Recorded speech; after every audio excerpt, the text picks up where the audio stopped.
Online থেকে হেসেল ঘরের জন্য নতুন একটা জিনিস নেওয়া হয়েছে, শেয়ার করব বলে শেয়ার করা হয়নি। একটা মাল্টি ফাংশন ইলেকট্রিক রাইস পট, হ্যাঁ, যেখানে আমি ভাতও রান্না করতে পারবো, তরকারিও রান্না করতে পারবো এবং চাইলে রুটি বানাতে পারবো। তো আমার দেখে না খুবই ভালো লেগেছিল, অর্ডার করে ফেলেছি। গিফট দিয়েছে ছোটো ছোটো, এই যে একটা চামচ, আর ভিতরে আরও কিছু জিনিস আছে দেখি। একটা ডিশ ওয়াশ করার জন্য এগুলোও দিয়েছে, পড়ে গেছে, অনেকটাই পড়ে গেছে। যাই হোক, এটা তো এখন দেখা লাগবে যে কেমন কাজ করছে।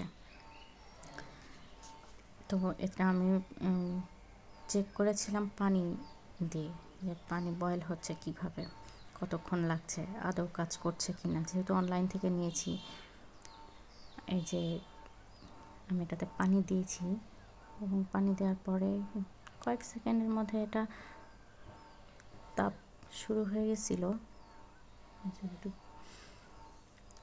এবং বেশি সময় লাগেনি, এটা 5 মিনিটের মধ্যে বয়েল হয়ে গেছে। গুনে গুনে 5টা মিনিট, 4 থেকে 5 মিনিটের মধ্যে এই যে বয়েল হয়ে গেছে পানি। তো খুবই ভালো, নতুন একটা জিনিস পেয়েছি আমার হেসেল ঘরের জন্য। সবাই দোয়া করবেন।